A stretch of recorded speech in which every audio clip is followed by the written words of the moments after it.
September 17th, 1862. One sunrise, one river crossing, 23,000 men broken, bleeding, or simply gone. At the center of that storm stood a stone arch we now call Burnside Bridge.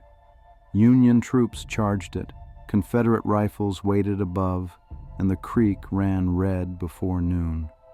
They buried the fallen in shallow scoops right beside the abutments. No names, no coffins, no peace. Tour the battlefield today, and rangers will quietly tell you some of those men never accepted the grave. Stick around after dusk, they say, and you can still watch the 51st Pennsylvania rush the bridge, again and again, while ghost blue lights drift between the sycamores and a phantom drummer keeps cadence for soldiers who will never reach the far shore. Ambrose Burnside saw the war hand him a golden chance. Cross Antietam Creek, roll up Lee's right, maybe end the rebellion before supper. He didn't know 400 Georgia infantrymen had wedged themselves among the rocks on the opposite bluff. At 9:30 a.m. the order came, take the bridge. By 9:31 the slope was a shooting gallery. Confederates knelt behind boulders, firing downhill at blue-clad boys squeezing across a span only 12 feet wide. For 3 hours, the 11th Connecticut and the 51st Pennsylvania tried, fell, tried again.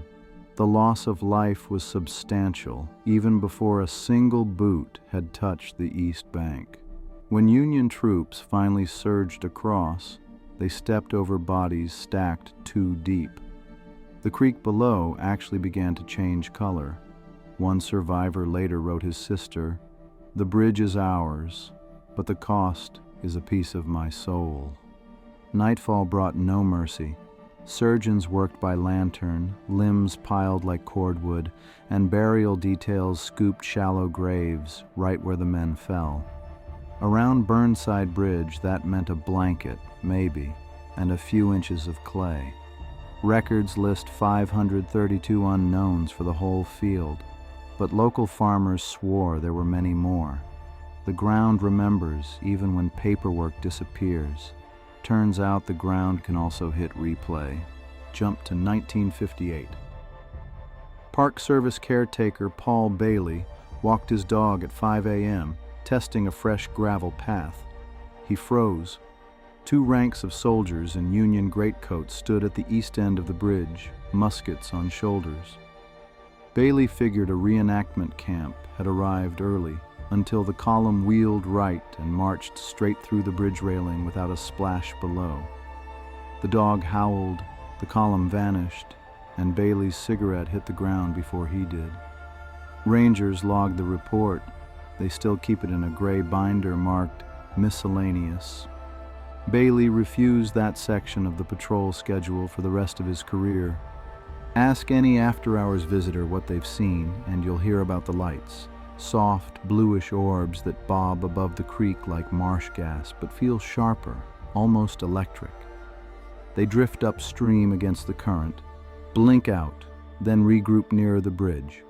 Paranormal investigators label them earth lights, leftover energy from mass trauma. Locals just call them the Lantern Patrol. Prime viewing is the anniversary night, September 17th, when the air turns cold even in warm years, and phone batteries drain within minutes. Skeptics blame helium balloons or distant headlights. Witnesses ask how headlights hum Yankee Doodle in fife tempo. Sound lags behind sight here. Walk the bridge at midnight, and you may catch a lone snare, 3 taps and a rim shot, then nothing. No voices, no footfalls, just that staccato call every 45 seconds. Audio recorders pick it up at 2.7 kilohertz, the exact pitch of a Civil War snare. In 2017, a reenactor tried matching the cadence. His digital metronome kept sliding half a beat behind whatever unseen drummer kept time.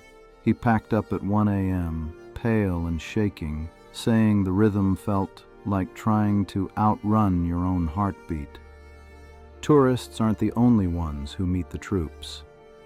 A ranger locking the gate in 2019 shone his flashlight toward the bridge and spotted a lone sentry pacing the deck, rifle slung. The figure wore a kepi with the 11th Connecticut Infantry Horn insignia, an odd detail to fake at 2 a.m. The ranger hollered, "Park's closed, buddy." The sentry faced him, revealing a jaw wound that should have been fatal, touched the brim of his cap, and dissolved mid-salute. The ranger bid the night shift goodbye. He still won't walk past the parking lot after dusk. Groups encounter phenomena more than lone visitors. In 2011, a high school field camp set infrared cameras on the West Bank. At 3:14 a.m., the monitors showed 20-plus soldiers forming on the approach. Heat signatures read faint, 10 degrees cooler than the night, yet they advanced in perfect battle order. The students stared as the lead soldier raised an arm. The line surged forward, and every camera battery died at once. When power returned minutes later, the bridge stood empty, but the students later found boot prints in the mud beginning at the tree line and ending halfway across the span, as though the charge simply forgot to finish. Antietam bans live fire except sanctioned demos, yet visitors routinely catch sulfur and charcoal on random nights. One paranormal team brought a retired Army ordnance officer. He identified the scent as black powder grain, not modern smokeless. The smell arrives in pockets. You step into it, taste iron, step out, it's gone. Researchers chalk it up to residual hauntings. Environmental recordings so intense they include chemical traces. Whatever the cause, the effect is disarming. You taste a battle you never fought. Park rangers spend more energy on trespassers than on ghosts. Thrill seekers sneak in with Ouija boards and bargain bin night vision, leave trash, crush flora, and occasionally set off motion alarms chasing orb selfies. Staff swears nothing stirs the bridge faster than disrespect. In 2020, a self-styled cemetery influencer mocked the spirits online.